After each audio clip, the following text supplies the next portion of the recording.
So I just try to graph these. It's just a matter of taking each of the points. I gave you points for x, which many times the hardest thing is trying to decide what points you want to use for x. The ones I used here for number 3 are just randomly chosen. They may or may not work well, and we may need to find more. But for -2, if for x equals -2, we go up here and replace x with -2. So x squared becomes -2 squared plus 2 times x becomes 2 times -2, and then plus 1. So -2 squared is 4. 2 times -2 is -4, and then plus 1. Well, 4 plus -4 is 0, plus 1 is 1. So at -2, it's at 1. So we get a point -2, 1, right there. If x is -1, we do the exact same thing. I'm just going to punch it into the calculator, so it's going to be a -1 squared plus 2 times a -1 plus 1. Gives us 0. So when x is -1, we're at 0. So -1, 0 is right there. If x is 0, well, 0 squared is 0. 2 times 0 is 0. Plus 1 is 1. So if x is 0, y is 1. Now I'm going to pause. Is everybody okay plugging those numbers in to find y like that? Or do you want me to go through more examples? We're good? So then if x is 1, what's that?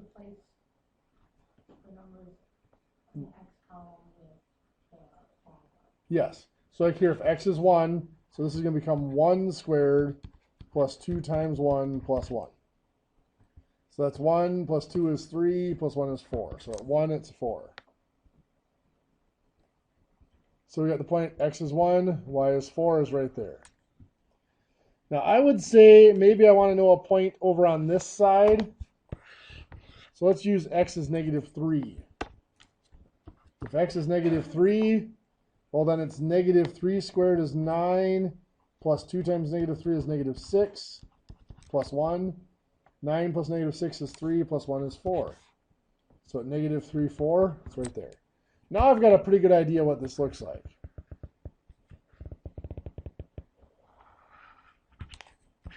It's that shape. Remember, these are what we call a parabola, kind of that U-shaped on the graph. Any of you actually get that far? No? Yeah? Okay. Number 4. This one's kind of unique. Put in -6. Well, -6 plus 6 is 0. The square root of 0 is 0. So -6, 0 is a point right there. If I put in -5. -5 plus 6 is 1. Square root of 1 is 1. So at -5, positive 1. If I use -2, -2 plus 6 is 4. Square root of 4 is 2. So we're at -2, positive 2 right there. If we use positive 3, 3 plus 6 is 9. Square root of 9 is 3. So we're at 3, 3 right there. So you can see this makes a curve. Looks something like that. You'll notice here I put an arrow on one end but not the other. On this graph I put an arrow on both ends. Well, that's because this graph here can keep on going forever in both directions. This graph cannot. It can keep going forever in this direction, but here it has to stop. Because if I put -7 in there, what's -7 plus 6? -1. What's the square root of -1? Can't do it. The calculator says error. Anything smaller than -6 is going to give me a negative number in there, and I can't take the square root of a negative number. In the calculus, you said that you can do the square root of a negative number. That's if you get into an advanced algebra, college algebra. So do they graph that then? You do, but it's a different type of graph. It's called a polar graph that they have to use. Yeah, you can't graph an imaginary number on standard graph. But yes, they do come up with a way to graph it. Oh yeah, always. So anyway, number 1 here, y equals 3x minus 2. In case you got around to graphing that, I'll show you what it looks like. It looks like that. Number 2, y equals 6 minus x.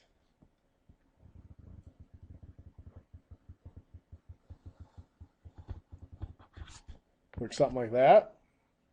Notice again, arrows on both ends. They go on forever in both directions. It's just this one here is limited. If this were a more formal algebra class, like an intermediate algebra or college algebra, we'd talk about the domain and range. We'd be saying that the domain of that is limited. It has to be greater than or equal to 6, or negative 6. We cannot be less than negative 6. Down here, number 5, y equals 3 plus 3x. Well, here's 3 plus 3x is going to look like this. Number 6, y equals 2 to the power of x.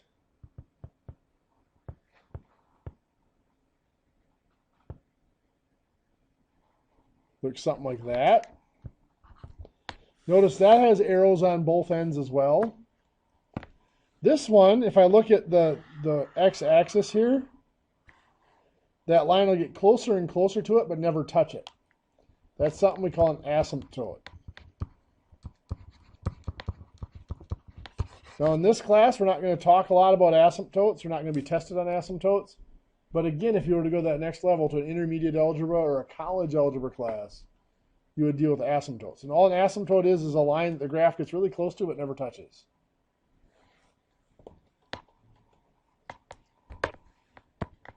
For number 7 here, y equals x to the third minus 1. Looks something like that. Number 8's a fun one. Y equals 8 over x. Well, if x is negative 8, 8 divided by negative 8 is negative 1. So it's negative 8, negative 1. If x is negative 4, 8 divided by negative 4 is negative 2. So we've got negative 4, negative 2 is right there. I'm going to put in negative 2 for x. 8 divided by negative 2 is negative 4. So if x is negative 2, y is negative 4. And I'm going to put in negative 1 for x. If x is negative 1, 8 divided by negative 1 is negative 8. That gives me a point right there. Put in 0. What's 8 divided by 0? Can't be done. Calculator's going to give you an error. So we cannot divide by 0 here. Nope.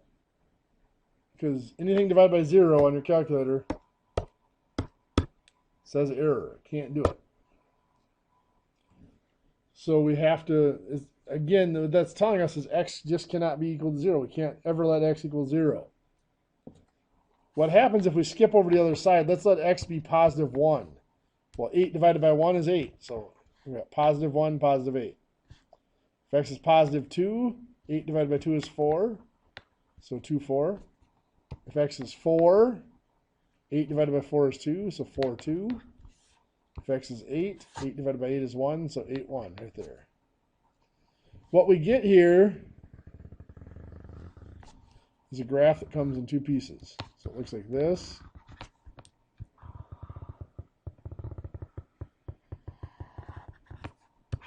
And that. Again, give me just a second. These are what we call asymptotes. X cannot equal 0. So that graph can get really, really close to 0, but it'll never touch it. And the same going this way. Y will actually never equal 0 just because of that. Yeah, what's your question?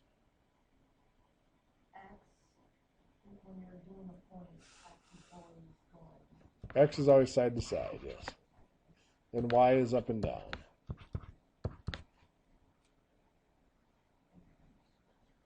Okay.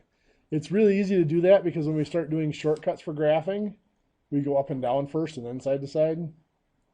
So I guess it'd be very confusing that way. Number 9, y equals 4x squared minus 8. Looks something like that. Really, really narrow parabola. And finally, number 10, y equals 3/4 x minus 4. Looks something like that.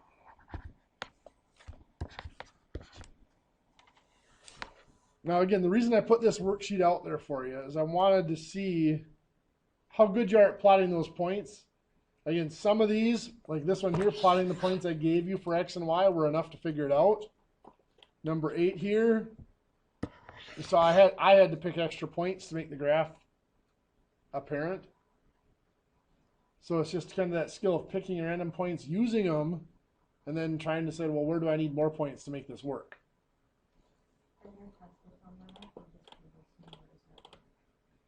There might be a question that you have to pick your own numbers. So what I want to do here now is I want to look at these, and I want to look at the ones that formed lines on the graph. So here, both 1 and 2 formed lines on the graph. So y equals 3x minus 2 and y equals 6 minus x. So these are lines.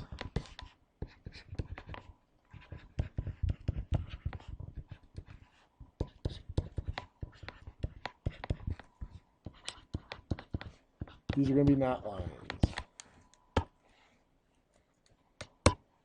We've got the y equals x squared plus 2x plus 1, and y equals the square root of x plus 6.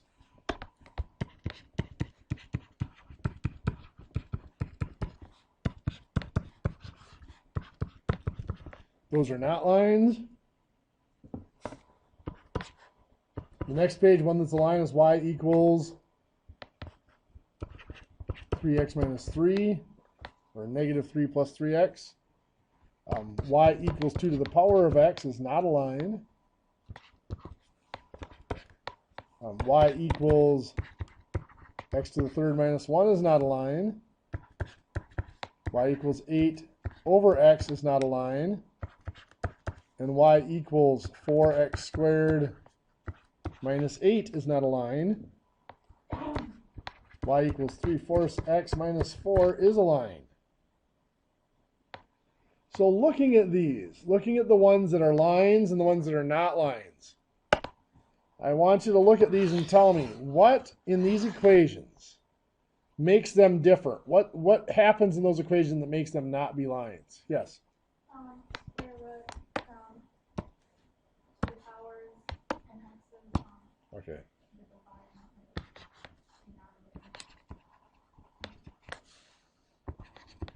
X in the denominator or divide by x.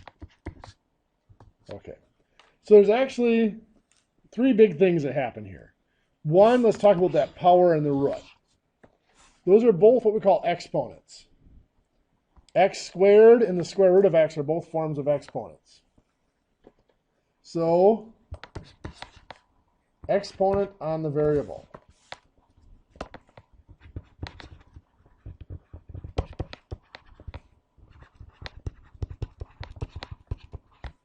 Now I should say other than 1.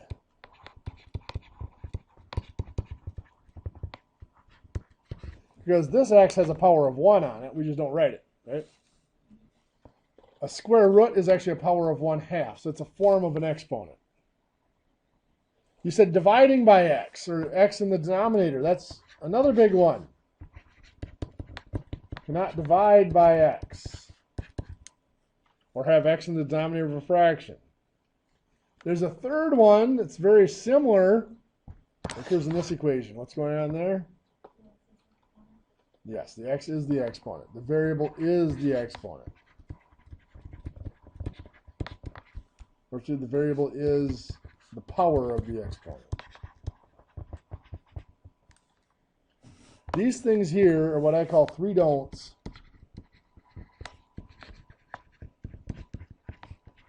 of linear equations.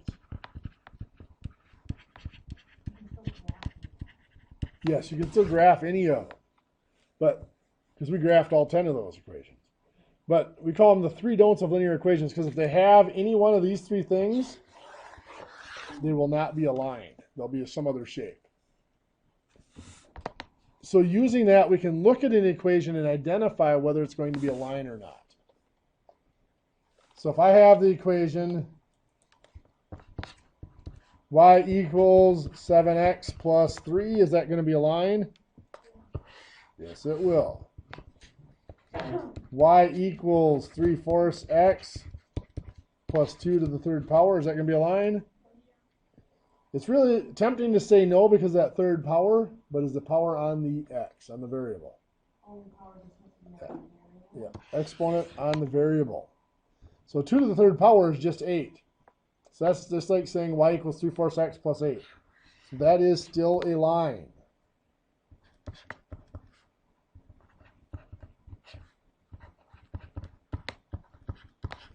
Looking at this one, it's kind of sneaky. It looks like there isn't any problems because it's just x, but what's the problem here?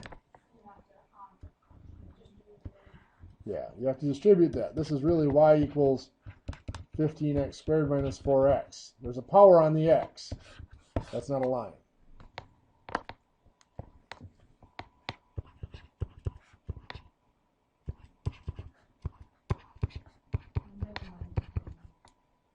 Where? Down here? That should be negative 12 actually.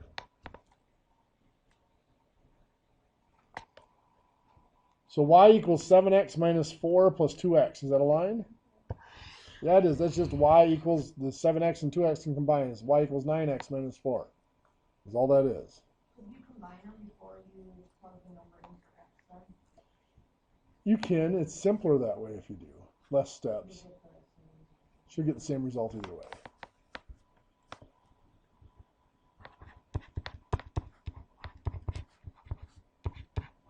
How about this one? 3x plus 5y equals 15? Yep, that is a line.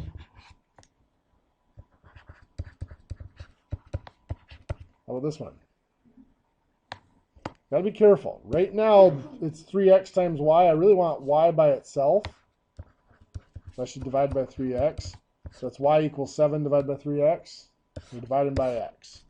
So that does not really give us a line. Yep, because x is in the numerator or denominator of the fraction, or we're dividing by x. That would be fine.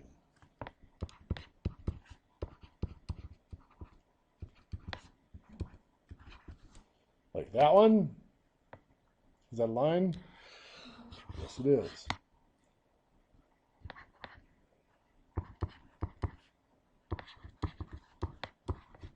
How about that one?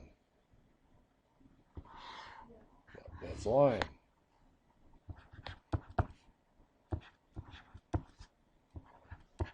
How about that one? No, this is the variable is in the power of the exponent. 3 to the power of x. Can't do that. So we can look at these equations and determine rather quickly whether it's a line or not. So the next question is, well, let's come up with some shortcuts for graphing lines. To do that, we're going to look at starting out with our simplest possible linear equation.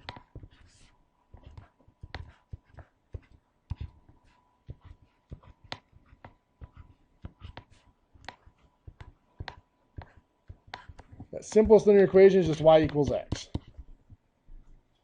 If y equals x, when x is negative 2, what's y have to be? Negative 2. So negative 2 right here. If x is 0, what's y have to be? 0, so that's right there. 0, 0. If x is 3, what's y have to be? 3. So positive 3 is somewhere in there. So we get a line here for y equals x. It goes through the center of our graph, goes through our origin, and it goes across the graph corner to corner, the 45-degree angle, if you want to call it that. That's our simplest linear equation. Now, some things we've done to build onto equations, we've added or subtracted. We might have y equals x plus 2. Well, let's check that out. If x were a negative 3, y would have to be what?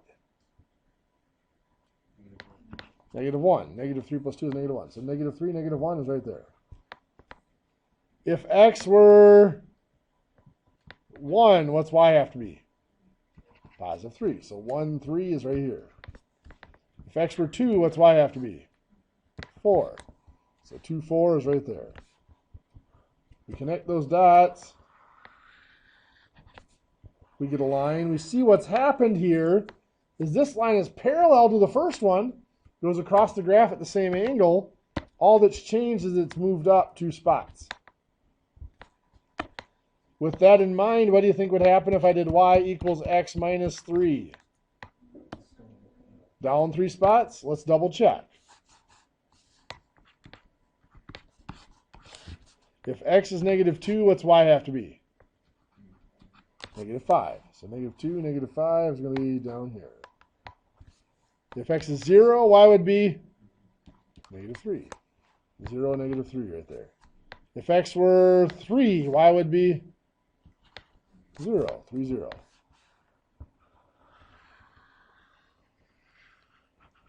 So we get that line there. Again, it's still parallel to that first line. It is just moved down 3 notches on the graph. So adding or subtracting to x moves the line up or down.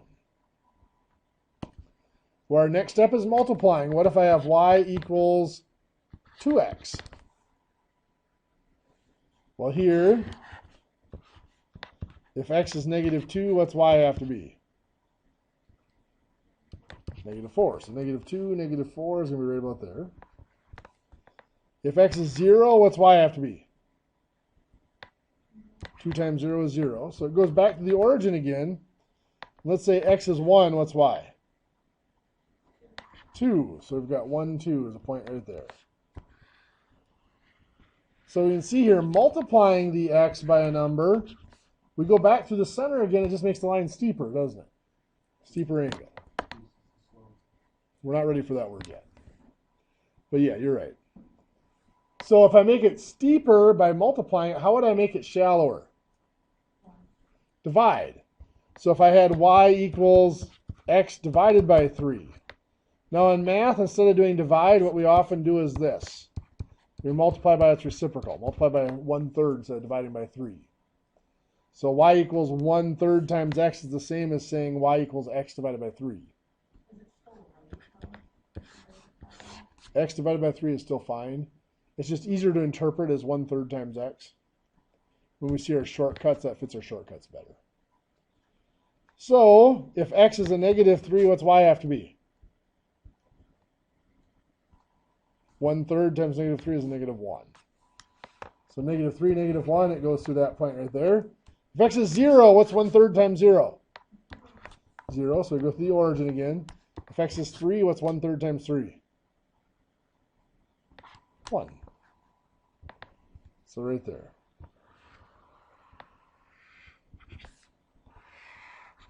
So it does make that a shallower angled line. So far, however, all the lines we've done as we go left to right have gone up. How do you think we'd make them go down? Negative numbers. We might do something like y equals a negative 2x. Now, if x is negative 3, what's y have to be? Positive 6, right? Positive 6. So negative 3, positive 6 is going to be right here. If x is 0, 0. So still going to the origin. If x is 2, negative 4. Like that. So that does make the line go down instead of up. So if I have an equation, y equals 2x minus 3. That minus 3 is just telling me I start out from the center, from the origin, I go down 3. That's where I'm starting. The 2 is telling me that I'm steeper than normal. So I go something like that. Let's talk about those things a little bit. First of all, this starting point here, the number that's added or subtracted, is what we call the Y-intercept. That's where it intercepts or crosses the y-axis. That's where we start. So that negative 3, we started at negative 3 on the y-axis. or down 3 from the origin. The other number here, the number that multiplies the x, telling us how steep it is, that is called the slope, just as you said. Slope is a rise over a run. Now we look at that 2, the 2 doesn't look like a fraction. But we know now that all numbers are fractions, that 2 is really 2 over 1. So what that's saying is, from this starting point, we rise 2. We went up 2. And we run 1. And there's the second point on the line. So are there going to be questions where they give you the graph already done and you have to figure out At some point. formula? Yeah. Yep.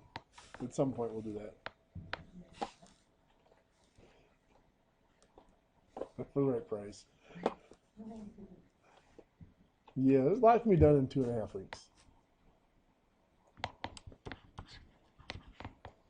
So let me give you an equation.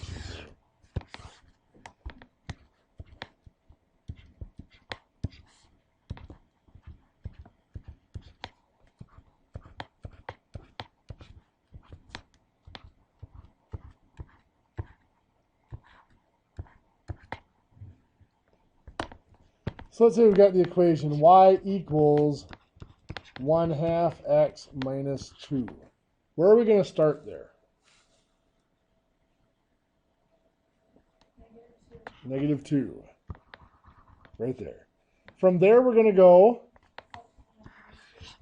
up 1, rise 1, over 2. We run 2. There's a second point. My line goes through those 2 points. Now if I'm not sure I can keep going with that slope, I can go up 1 over 2 again, get another point. Up 1 over 2. I can get as many points as I want to. There's my line. Nope. Not when we know that it's a line and it's in that form, we can graph it without having to substitute any numbers in for x. It will be on that line. Yeah. What does that line mean? That line is every solution for that equation. So I can pick a point. Let's say I pick this point right here.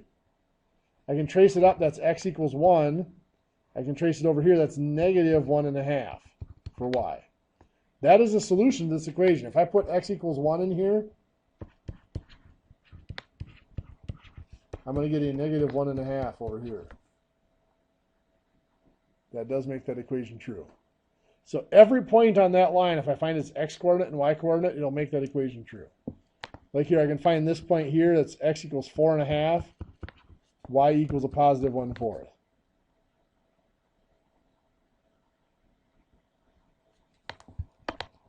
If I give you the equation, y equals 3/4 x plus 1, where am I going to start? Positive 1 right there. And from there, I'm going to go, my slope is 3/4, so I go up 3, 1, 2, 3. I go over 4, 1, 2, 3, 4. My line goes through those 2 points. Again, I could have gone again if I wanted to. Could have gone up 1, 2, 3 over 1, 2, 3, 4. I got a point on the line. How about if I give you the equation y equals 4 minus 3x? Where do I start? Positive 4. That's still the number that's added or subtracted. It's a positive 4. The slope now is a -3. Well, first I make it a -3 over 1. And now, go ahead. Yes. Yeah, the positive or negative always goes with the rise. The run is always left to right. The run is always in the positive direction. The rise is positive or negative. So it's a -3, so we go down 3, and then we run 1. So there we go. The run is always positive. The positive or negative is always with the rise. So there's our line.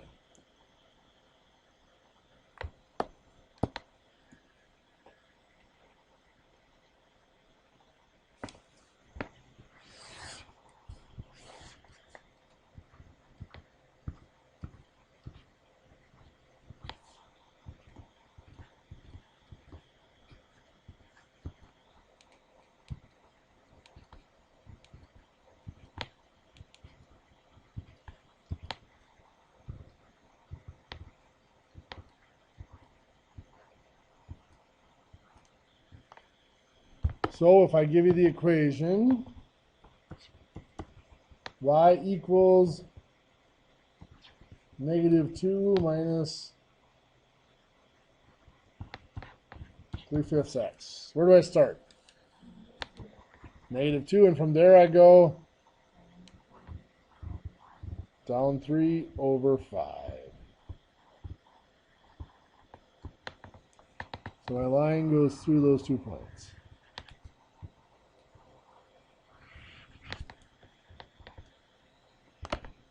Now really this isn't there, so technically it's just that line like that. What's different about this one?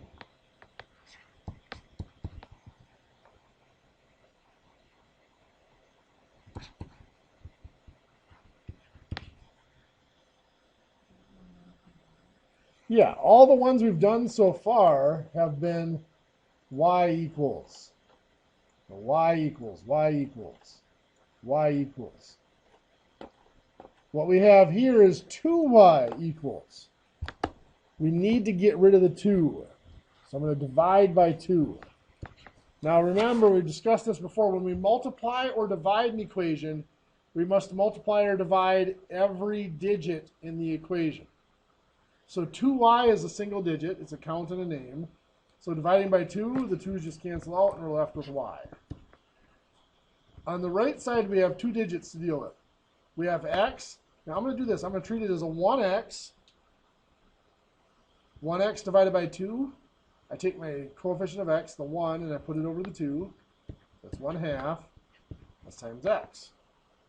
And I also have the -4. -4 times 2 is, or divided by 2, -2.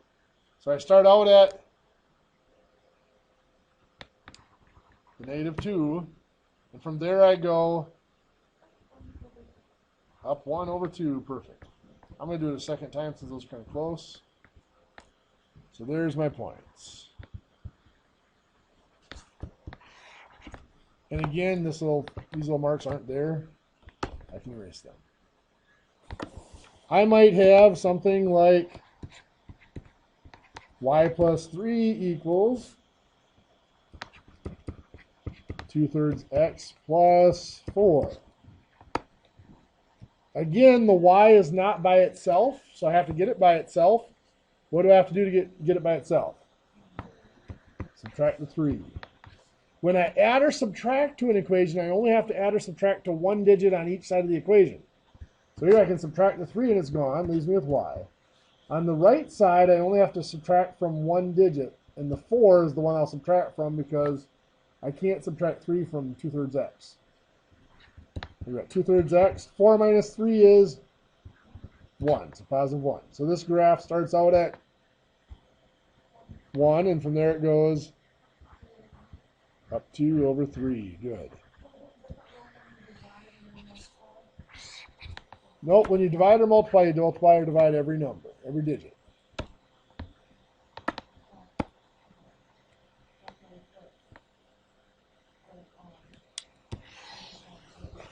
Yep, because I had to do the 1x divided by 2, then I also had to do the -4 divided by 2. When I add or subtract, I only do it to one digit on each side. Yep.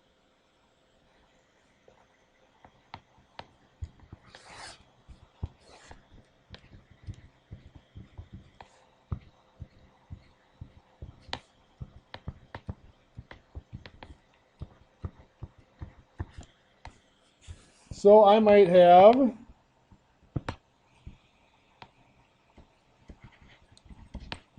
3y minus 2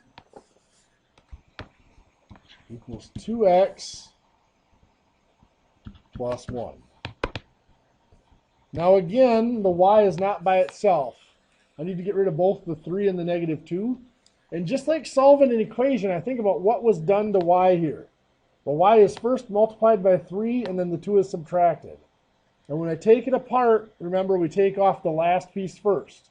So the first thing we have to do to get y by itself is add the 2. When we add or subtract, we only do it to one piece on each side. So I can add 2 here to make the -2 cancel out. That's 3y.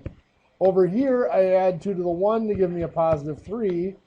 The 2x doesn't have to change. Now I have to divide by the 3. When I divide or multiply, I have to do it to every digit on each side. So I divide by 3 there, cancels out the 3, leaving me with y. But over here I have 2 digits, so I have to divide both of them by 3. 2x divided by 3 becomes 2 divided by 3, or 2 over 3x. So 2/3 x. 3 divided by 3 is 1. So I start out at 1, and from there I go up 2 over 3.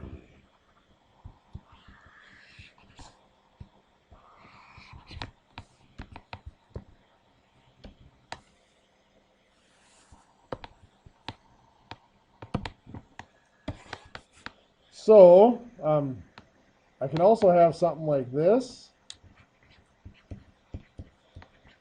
5x plus 3y equals 6. I still want to get that y by itself. It's actually going to be the same process as what I did up here. Y has been multiplied by 3, and then 5x has been added to it. So I'm going to subtract the 5x. So it's gone there. I have 3y. 6 minus 5x is just 6 minus 5x. And now I have to divide by 3. You got it. So that cancels out the 3 there. I have to divide every digit. So 6 divided by 3 to negative 5x divided by 3. Yes, we just take the number in front of the x, we put it over the 3 to make a fraction. So it's a negative 5 over 3, and then it's times x. So that one's going to start out where on my graph? At 2. And from there it's going to go down 5 over 3. Like that. What do you think?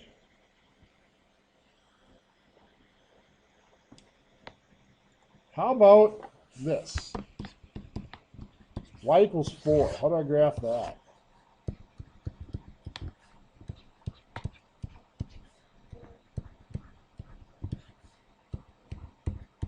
Okay. We can think of that as y equals 4 plus 0x, right? It's a y-intercept of 4, and the slope is 0, so it's just a flat line. And technically that does have a slope of 0. If I asked you to graph x equals negative 2, then it'll make sense that that's going to be perfect. We go at negative 2, and it's a vertical line, straight up and down. Pretend that's straight up and down. What's the slope of that line? Careful. The slope there does not exist.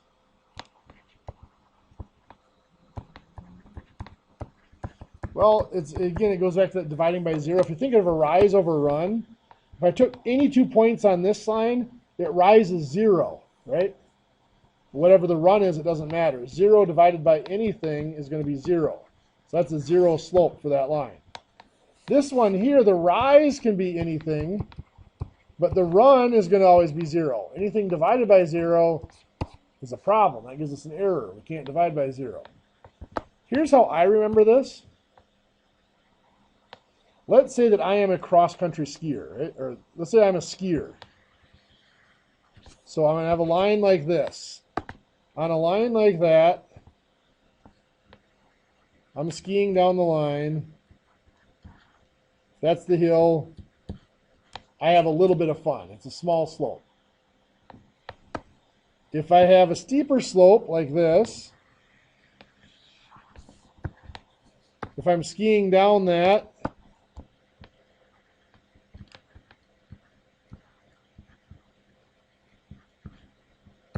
I have more fun, right?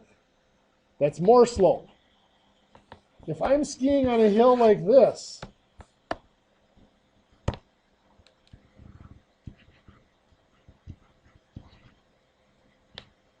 I'm pushing myself, right? That's 0 fun. That's a 0 slope. If I'm skiing on a hill like this.